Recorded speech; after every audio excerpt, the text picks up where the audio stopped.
ونعوذ بالله من شرور أنفسنا ومن سيئات أعمالنا من يهده الله فلا مضل له ومن يضلله فلا هادي له ونشهد أن لا إله إلا الله وحده لا شريك له ونشهد أن سيدنا وسندنا ونبينا وشفيعنا ومولانا محمدا صلى الله عليه وعلى آله وصحبه وبارك وسلم تسليما كثيرا. أما بعد فأعوذ بالله من الشيطان الرجيم. بسم الله الرحمن الرحيم. يا أيها الذين آمنوا إذا تداينتم بدين إلى أجل مسمى فاكتبوه وليكتب بينكم كاتب بالعدل ولا يأب كاتب أن يكتب كما علمه الله فليكتب وليملل الذي عليه الحق وليتق الله ربه ولا يبخس منه شيئا فإن كان الذي عليه الحق سفيها أو ضعيفا أو لا يستطيع أن يمل هو فليملل وليه بالعدل واستشهدوا شهيدين من رجالكم فإن لم يكونا رجلين فرجل وامرأتان ممن ترضون من الشهداء أن تضل إحداهما فتذكر إحداهما الأخرى. صدق الله العظيم. اللهم صل على محمد وعلى آل محمد كما صليت على إبراهيم وعلى آل إبراهيم إنك حميد مجيد. اللهم بارك على محمد وعلى آل محمد كما باركت على إبراهيم وعلى آل إبراهيم إنك حميد مجيد. رب اشرح لي صدري ويسر لي أمري واحلل عقدة من لساني يفقهوا قولي. محترم عزیزوں، بزرگوں، نوجوانوں، بچوں، اللہ رب العالمین کا فضل و کرم ہے کہ اس نے ہمیں اسلام کی نعمت سے مالا مال فرمایا ہے، اور لاکھوں کروڑوں درود و سلام نبی علیہ السلام کی ذات گرامی پر کہ جن کی قربانیوں کے نتیجے میں یہ دین ہم تک پہنچا ہے. اور اس پر بھی اللہ رب العالمین کا کروڑا فضل و کرم کہ اس نے ہمیں جمعۃ المبارک کی بابرکت گھڑی عطا فرمائی اور ہمیں مل بیٹھنے کا، کچھ سکھانے کا موقع عطا فرمایا ہے. قرآن کریم کی سورہ بقرہ کی آیت نمبر 282 آپ کے سامنے تلاوت کی ہے. یہ آیت قرآن کریم کی سب سے بڑی آیت ہے اور کم و بیش 15 یا 16 لائنوں پر، یعنی قرآن کے ایک مکمل صفحے پر یہ آیت مبارکہ مشتمل ہے. قرآن کی سب سے بڑی آیت. یقیناً اس آیت میں اللہ کی طرف سے اہم باتیں بھی بیان ہو رہی ہوں گی. ذہن اس بات کی طرف جاتا ہے کہ اگر طویل آیت ہے تو اس میں نماز کا، روزے یا زکوٰۃ کا، حج یا ذکر و اذکار کا یا اللہ کے کسی اور حق کا تذکرہ ہونا چاہیے، لیکن جب اس آیت کا مطالعہ کیا جائے تو یہ بات سامنے آتی ہے کہ یہ آیت اللہ کے حقوق کے حوالے سے نہیں ہے۔ یعنی اللہ کا حق تو یہ ہے کہ ہم نماز پڑھ لیں، اللہ کے لیے پڑھتے ہیں، جو خالصتاً اللہ ہی کا حق ہے۔ ہم روزہ رکھیں، یہ بھی اللہ کا حق ہے، اللہ کو راضی کرنا مقصد ہوتا ہے۔ زکوٰۃ یہ اللہ کا بھی حق ہے اور بندوں کا بھی حق ہے۔ حج یہ اللہ کا بھی حق ہے کہ اس کی عبادت کی جائے اور بندوں کے حقوق سے بھی تعلق رکھتا ہے۔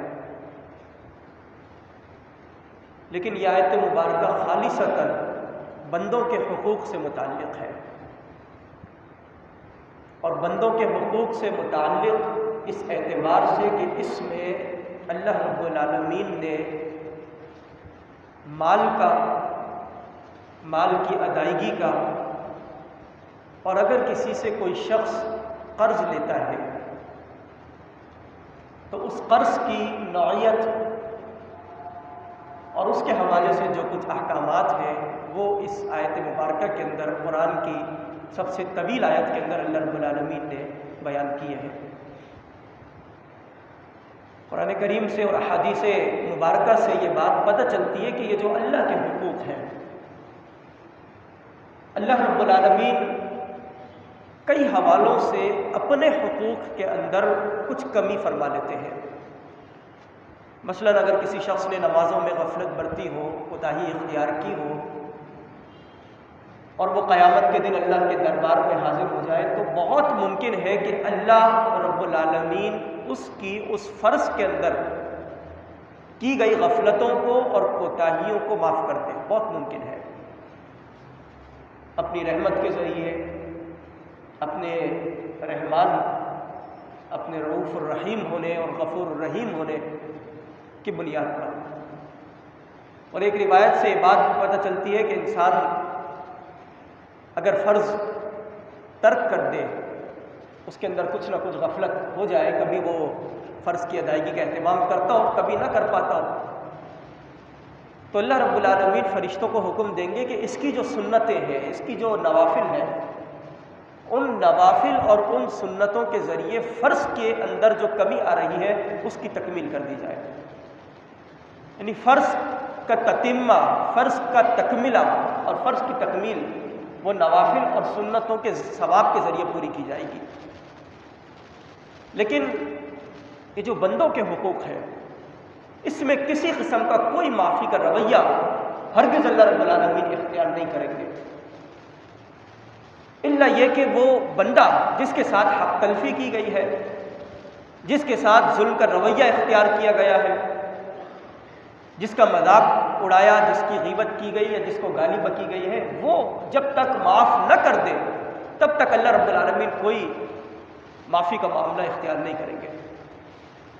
اور انسان تو دور کی بات، روایات میں آتا ہے کہ دو جانور بھی اگر اللہ نے ایک جانور کو سینگ دی ہے، دوسرے جانور کے پاس سینگ نہیں ہے، یہ حدیث کے الفاظ ہے کہ جب ایک جانور سینگ والا جانور دوسرے جانور پر حملہ کرتا ہے اور وہ بدلہ نہیں لے پاتا کیونکہ اس کی سینگیں نہیں ہیں، تو قیامت کے دن اللہ رب العالمین ان دونوں جانوروں کو زندہ کرے گا، اور جس کے پاس سینگ نہیں تھی، جس نے تکلیف برداشت کی تھی دنیا کے اندر، اللہ تعالیٰ اس کو سینگیں دے گا اور وہ اس جانور کو مارے گا جس نے اس کو سینگ ماری تھی۔ اور جب یہ بدلہ برابر ہو جائے گا تو پھر اللہ رب العالمین دونوں کو دوبارہ سے اسی حالت کے اندر لے آئیں گے، یعنی جو دونوں مرے ہوئے تھے اس کیفیت کے اندر آ جائیں گے۔ یعنی جانور پر ظلم کرے گا تو قیامت کے دن اسے بھی اس کا بدلہ چکانا ہوگا، انسان تو دور کی بات۔ تو اللہ رب العالمین اپنے حقوق کے اندر کچھ نہ کچھ کمی کا، کچھ مغفرت کا، کچھ درگزر کا معاملہ ضرور کریں گے، لیکن بندوں کے حوالے سے کسی قسم کی کوئی حق تلفی وہ برداشت نہیں ہے، وہ قابل قبول اللہ رب العالمین کے دربار کے اندر نہیں ہے۔ یہ جو روایات میں آتا ہے، پہلے بھی میں یہ روایت بیان کر چکا ہوں کہ ایک شخص قیامت کے دن آئے گا نیکیوں کی بے شمار گٹھڑیاں اس کے پاس موجود ہوں گی، نمازیں بھی ہے، روزے بھی ہے، ذکر و اذکار بھی ہے، بہت سی عبادات اس کے پاس موجود ہے، اور اللہ رب العالمین اس کے حوالے سے یہ فیصلہ سنانے والے ہوں گے کہ اس کو جنت کے اندر داخل کر دیا جائے، نیکیاں ہی نیکیاں ہے، تاکہ کچھ لوگ اللہ کے دربار میں آ کر کھڑے ہو جائیں گے اور اللہ سے کہیں گے کہ اللہ، یہ جو نیکیوں کی گٹھڑیاں لے کر آیا ہے، جس کے بارے میں جنت میں جانے کا فیصلہ کیا جانے والا ہے، اس سے ہمیں کچھ حساب و کتاب کرنا ہے۔ اللہ پوچھے گا کیسا حساب و کتاب؟ اللہ تو ہر چیز جانتا ہوگا، لیکن سامنے لانے کے لیے پوچھے گا۔ لوگ کہیں گے، کوئی کہے گا کہ اللہ اس نے میرا مال کھایا تھا، کوئی کہے گا اس نے مجھ پر فلاں ظلم کا رویہ اختیار کیا تھا، کوئی کہے گا اس نے میری غیبت کی تھی، کوئی کہے گا اس نے میرا مذاق اڑایا تھا، کوئی اور بات اللہ کے سامنے بیان کرے گا۔ تو اللہ رب العالمین فرشتوں کو حکم دیں گے کہ اس شخص کی جتنی بھی نیکیاں ہیں، نمازیں ہیں، روزے ہیں، ذکر و اذکار ہیں اور دیگر عبادات ہیں، وہ ساری کی ساری ان لوگوں کے حوالے کر دی جائے۔ کسی کے حصے میں نمازیں، کسی کے حصے میں روزے، کسی کے حصے میں کوئی اور عبادت آ جائے گی۔ اللہ رب العالمین کے سامنے وہ لوگ اسی طرح کھڑے رہیں گے اور اللہ سے عرض کریں گے کہ اللہ، ابھی حساب و کتاب کا معاملہ پورا نہیں ہوا ہے، ہمیں مزید بھی حساب و کتاب چاہیے۔ اللہ رب العالمین پھر فرشتوں کو حکم دیں گے کہ ان تمام لوگوں کے جتنے بھی گناہ ہیں وہ سارے کے سارے اس کے اوپر لاد دیے جائے اور اس کو گھسیٹتے ہوئے جہنم کے اندر داخل کر دیا جائے۔ یعنی بندوں کے حقوق، ان میں کسی قسم کی کوئی رعایت اللہ رب العالمین اور رخصت اللہ رب العالمین نہیں عطا فرمائیں گے۔ اسی لیے ایک مسلمان کو دوسرے مسلمان کے ساتھ بہتر رویہ اختیار کرنا چاہیے، اس کی عزت، اس کا احترام، اس کے ساتھ محبت کا رویہ، اپنے پڑوسی کے ساتھ، اپنے گھر والوں کے ساتھ، اپنے اہل محلہ کے ساتھ، اپنے دوستوں کے ساتھ، ہر ایک کے ساتھ کسی قسم کا کوئی ظلم کا رویہ اگر ہم اختیار کر رہے ہوں تو اس سے بچنا چاہیے۔ یہ جو آیت مبارکہ میں نے آپ کے سامنے تلاوت کی ہے سورہ بقرہ کی، اور پورے قرآن کریم کی سب سے طویل آیت ہے۔ اس آیت میں اللہ رب العالمین یہ ارشاد فرماتے ہیں کہ یا ایھا الذین آمنو، اے لوگو جو ایمان لے کر آئے ہو، اذا، جب، تداینتم بدین، جب تم میں سے کوئی دو افراد آپس میں قرض کے لین دین کا معاملہ کر رہے ہو،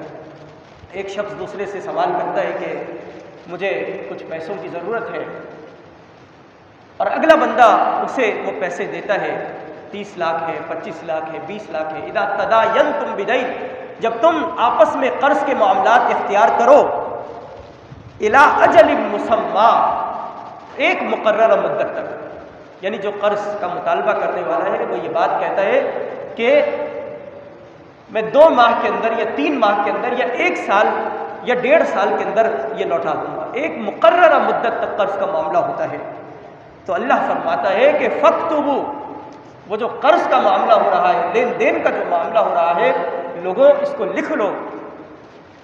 یہ امر کا صیغہ یہاں پر آیا ہے، امر وجوب کے لیے ہے، یعنی جہاں پر امر کا صیغہ آتا ہے، امر کے الفاظ آتے ہیں، تو اس کا مطلب یہ ہوتا ہے کہ کوئی کام اللہ رب العالمین لازم اور واجب قرار دے رہے ہیں۔ جب بھی کوئی 2 افراد آپس میں لین دین کا معاملہ کرتے ہیں، قرض کا معاملہ کرتے ہیں، مقررہ مدت تک وہ معاملہ ہونا چاہیے، اور فاکتبوہ، حکم یہ ہے کہ اس کو لکھ لیا جائے۔ وَلْيَكْتُبْ بَيْنَكُمْ كَاتِبٌ بِالْعَدْلِ، اور کوئی لکھنے والا بھی موجود ہو، اور وہ عدل و انصاف کے ساتھ اس معاملے کو تحریر کرے، جتنے بھی لاکھوں کا معاملہ ہو، چاہے وہ معاملہ کم پیسوں کا ہو یا زیادہ پیسوں کا ہو، اس کو لکھ لیا جائے۔ وَلَا يَأْبَ كَاتِبٌ أَن يَكْتُبَ كَمَا عَلَّمَهُ اللَّهُ فَلْيَكْتُبْ، اگر کاتب جانتا ہے، وہ لکھنے لکھانے سے واقف ہے، تو اسے انکار نہیں کرنا چاہیے۔ وَلَا يَأْبَ كَاتِبٌ، وہ جو گواہ بن رہا ہے، وہ جو تحریر میں اس قرض کے معاملے کو لے کر آ رہا ہے، اسے پیچھے نہیں ہٹنا چاہیے، بلکہ آگے بڑھ کر اس بات کا مظاہرہ کرنا چاہیے کہ اللہ رب العالمین نے مجھے اگر یہ علم دیا ہے لکھنے لکھانے کے حوالے سے، تو میں اسے لکھوں گا۔ اور اللہ فرماتا ہے کہ وَلْيُمْلِلِ الَّذِي عَلَيْهِ الْحَقُّ، اور لکھوائے گا کون؟ کاتب کو لکھوانے والا وہ شخص ہوگا کہ جو قرض لے رہا ہے۔ قرض لینے والا وہ کاتب کو املا لکھوائے گا اور کہے گا کہ میں نے اتنے پیسے اس شخص سے لیے ہیں، اور اتنی مدت کے بعد میں اسے یہ پیسے، یہ رقم لوٹا دوں گا۔ تو جو شخص قرض لے رہا ہے اسے چاہیے کہ وہ لکھوائے۔ وَلْيُمْلِلِ عَلَيْهِ الْحَقُّ، وَلْيَتَّقِ اللَّهَ رَبَّا، اور وہ اس لکھوانے میں، اس املا کروانے کے اندر اللہ رب العالمین کا تقوی بھی اختیار کرے، اللہ سے ڈرتے ہوئے لکھوائے۔ وَلَا يَبْخَسْ مِنْهُ شَيْئًا، لکھوانے میں کسی قسم کی کوئی کمی وہ نہ کرے، ایسا نہ ہو کہ اس نے 10 لاکھ روپے لیے اور 9 لاکھ لکھوا دیے یا 8 لاکھ لکھوا دیے۔ وَلْيَبْخَسْ، اس قسم کا وَلَا يَبْخَسْ مِنْهُ شَيْئًا، اور اس قسم کا کمی کا کوئی معاملہ وہ اختیار نہ کرے۔ یہ ایک طویل قرآن کریم کی آیت ہے کہ جس میں دو افراد جب آپس میں قرض کا معاملہ کرتے ہیں تو اس کے حوالے سے کیا ہدایات ہیں، اس کو کس طرح لکھوانا چاہیے اور کتنے لوگ اس پر گواہ بننے چاہیے، لکھوانے والا کون ہوگا اور کس مقررہ مدت تک اس کا بھی تعین اس کے اندر کیا جائے۔ تو اللہ رب العالمین نے قرآن کریم کی سب سے طویل آیت کے اندر لوگوں کے آپس کے معاملات یعنی قرض کے معاملات کا تذکرہ فرمایا ہے۔ اس سے بات پتہ چلتی ہے کہ یہ جو قرض کا معاملہ ہے یہ انتہائی حساس معاملہ ہے، اس قدر حساس کہ معاشرے کے اندر خرابیاں، کئی اہم خرابیاں وہ اس قرض کے لین دین کی وجہ سے رونما ہوتی ہے اور پیدا ہوتی ہے۔ ہم سمجھتے ہیں کہ قرض ہم کسی سے اگر لیں، مختصر قرض لیں یا اس سے زیادہ قرض لیں، دونوں صورتوں کے اندر ہونا تو یہ چاہیے کہ اس کو لکھوا بھی دیا جائے اور جو معاملہ، جو معاہدہ جتنی مدت کے لیے ہوا ہے اس مدت پر اس کو ادا کر دیا جائے۔ ایک شخص سے آپ 10 یا 20 لاکھ روپے قرض لیتے ہیں اور 1 سال کی مدت کا تعین کرتے ہیں۔ یہ جو 1 سال کا دورانیہ ہے، اس دوران جس سے آپ نے قرض لیا ہے اس کو اس بات کا اختیار شریعت نے دیا ہے کہ وہ آپ کے پاس آئے اور آپ سے اپنے پیسوں کی واپسی کا مطالبہ کر لے۔ شریعت نے اس بات کا اختیار اس شخص کو دیا ہے کیونکہ ان پیسوں کا مالک وہ ہے۔ یہ ایک اخلاقی تقاضا ہے، اخلاقی رویہ ہے کہ وہ 1 سال کی مدت اور مہلت آپ کو دے دے، یہ ایک اخلاقی رویہ ہے۔ لیکن چونکہ وہ پیسہ اس کا ہے، وہ جب چاہے ان پیسوں کا مطالبہ کر سکتا ہے۔ احادیث مبارکہ کے اندر قرض کے دینے کے حوالے سے بڑی فضیلت آئی ہے۔ جو بھی شخص ضرورت مند ہے، جو بھی حاجت مند ہے، اس کی ضرورت کو پورا کرنے کے لیے قرض دینا، یہ اللہ رب العالمین نے اور نبی اکرم صلی اللہ علیہ وسلم نے اس کو ایک بڑی اہم نیکی قرار دیا ہے۔ لیکن جس شخص کو قرض دیا جا رہا ہے اسے بھی یہ چاہیے کہ جیسے ہی مدت پوری ہو جائے یا مدت پوری ہونے سے پہلے اس کے پاس اگر مال آ چکا تو اب وہ فوری طور پر اس ذمے سے بری ذمہ ہونے کے لیے فوری طور پر اس مال کو لوٹا دے۔ اگر وہ اس میں غفلت کرے گا، اگر وہ اس میں سستی برتے گا، اگر وہ اس میں کاہلی اختیار کرے گا تو نتیجہ یہ ہوگا کہ اس کے لیے یہ گناہ کبیرہ کا معاملہ ہو جائے گا اور قیامت کے دن اللہ رب العالمین اسے اس کے بدلے میں سخت گناہ اور جہنم کی ہولناکیوں کے اندر اس کو اللہ رب العالمین اس کے بدلے میں ڈال سکتے ہیں۔ وہ شخص کے جو قرض لیتا ہے اور پھر قرض کی ادائیگی کے اندر سستی برتتا ہے، کاہلی برتتا ہے، اور اگر آج کل ہم اپنے معاشرے کے اندر دیکھیں تو صورتحال یہی ہے۔ یہ جو معمولی سی رقم ہوتی ہے، 100 روپے ہے، 200 روپے ہے، 300 روپے ہے، ہم آپس میں دوست ایک دوسرے سے کہتے ہیں کہ 100 روپے کی ضرورت ہے، 150 روپے کی ضرورت ہے، مجھے قرض دو، اور پھر بعد میں اسے لوٹاتے نہیں ہیں۔ معمولی سی رقم سمجھ کر اسے چھوڑ دیتے ہیں، اسے لوٹاتے نہیں ہیں۔ اور جو بڑی رقم ہوتی ہے، اگر جس سے آپ نے قرض لیا ہو وہ شخص آئے اور آپ سے مطالبہ کرے، سوال کرے کہ بھائی میری رقم مجھے واپس لوٹاؤ، تو ہم اسے شرمندہ کر دیتے ہیں کہ تم تو پیچھے لگ گئے ہو، میں نے تم سے پیسے لیے ہیں، جب بھی میرے پاس ہو جائیں گے میں اسے لوٹا دوں گا۔ یعنی قرض دینے والا وہ پریشان ہو جاتا ہے کہ کس طرح اپنے پیسوں کا مطالبہ اور اپنے پیسوں کا سوال کرے۔ جو قرض لینے والا ہے وہ بڑے فخر سے زندگی گزار رہا ہوتا ہے، اور بعض لوگوں کی صورتحال تو اس قدر عجیب و غریب سی ہوتی ہے کہ وہ پوری کی پوری زندگی اس قرضوں کے بوجھ تلے گزارتے ہیں۔ اور اس طرح کے ایک شخص سے انہوں نے پیسے لیے، قرضہ لیا، اور جب وہ شخص گیا اور اس نے مطالبہ کیا کہ بھائی میری رقم مجھے واپس کرو، تو وہ کسی اور سے قرضہ لے کر اسے واپس کر دیتے ہیں، اور جس سے قرضہ لیا جب وہ آتا ہے وہ مطالبہ کرتا ہے کہ بھائی میری رقم واپس کرو، تو کسی تیسرے سے قرضہ لے کر اس کی رقم کو لوٹاتے اور واپس کرتے ہیں۔ اس طرح اپنی پوری زندگی عیاشیوں میں بھی گزارتے ہیں، اپنے کاروبار کو بھی توسیع دیتے ہیں، بڑھاتے ہیں، اپنی پوری زندگی خوشحالی کے ساتھ گزارتے ہیں، لیکن انہی قرضوں کے بوجھ تلے وہ زندگی گزار رہے ہوتے ہیں۔ نبی اکرم صلی اللہ علیہ وسلم نے انتہائی سخت وعید فرمائی ہے، انتہائی سخت الفاظ احادیث مبارکہ کے اندر آئے ہیں اس شخص کے لیے کہ جو کسی سے قرض لیتا ہے اور لوٹانے کے اندر سستی اور کاہلی برتتا ہے اور اس کو وقت پر نہیں دیتا۔ روایات میں آتا ہے آپ علیہ الصلوۃ والسلام نے فرمایا کہ اگر کوئی شخص نکاح کے موقع پر نکاح کی مجلس میں حق مہر طے کرتا ہے اور اس کی نیت یہ ہے کہ وہ حق مہر نہیں دے گا، صرف طے کرتا ہے، مقرر کرتا ہے، دیتا نہیں ہے، تو وہ زنا کا تعلق قائم کر رہا ہے۔ اور اسی طرح اگر کوئی شخص کسی سے قرض لیتا ہے اور اس کی نیت یہ ہے کہ وہ اسے واپس نہیں دے گا، قرض لے لیا اب اسے واپس نہیں لوٹائے گا، تو آپ علیہ الصلوۃ والسلام نے اس شخص کے لیے ڈاکو، حدیث میں ڈاکو کے الفاظ آتے ہیں کہ وہ ڈاکو ہے کہ جو شخص کسی سے قرض لیتا ہے اور اس کو واپس نہیں لوٹاتا۔ اور ڈاکو کے حوالے سے جو احکامات قرآن کریم کے اندر ہے، چور کے حوالے سے، ڈکیتی کرنے کے حوالے سے کہ اس کے ہاتھوں کو کاٹ دیا جائے، اس کے پیروں کو کاٹ دیا جائے، یہ احکامات اللہ رب العالمین نے قرآن میں بیان فرمائے۔ تو جو قرض لے رہا ہے اور پھر واپس نہیں لوٹا رہا اور نیت بھی نہیں ہے کہ واپس لوٹائے، تو نبی کریم صلی اللہ علیہ وسلم نے اس کو ڈکیت اور ڈاکو قرار دیا ہے۔ روایات میں آتا ہے آپ علیہ الصلوۃ والسلام نے فرمایا کہ ایک ایک روپیہ، ایک ایک درہم، ایک ایک دینار اگر کوئی شخص کسی سے قرض لیتا ہے اور اسے وہ واپس نہیں کرتا تو قیامت کے دن اللہ رب العالمین اس کے ان پیسوں کو اس کی گردن کے اندر توق کی صورت میں بنا دیں گے اور جہنم کے اندر اس کو گھسیٹ دیا جائے گا، ایک ایک درہم اور ایک ایک دینار کے بدلے۔ ہم لاکھوں روپے ایک دوسرے سے قرض لے لیتے ہیں، اپنے کاروبار کو آگے بڑھا دیتے ہیں، لیکن واپس کرنے کے لیے تیار نہیں ہوتے۔ نبی علیہ الصلوۃ والسلام نے فرمایا کہ اگر کوئی بندہ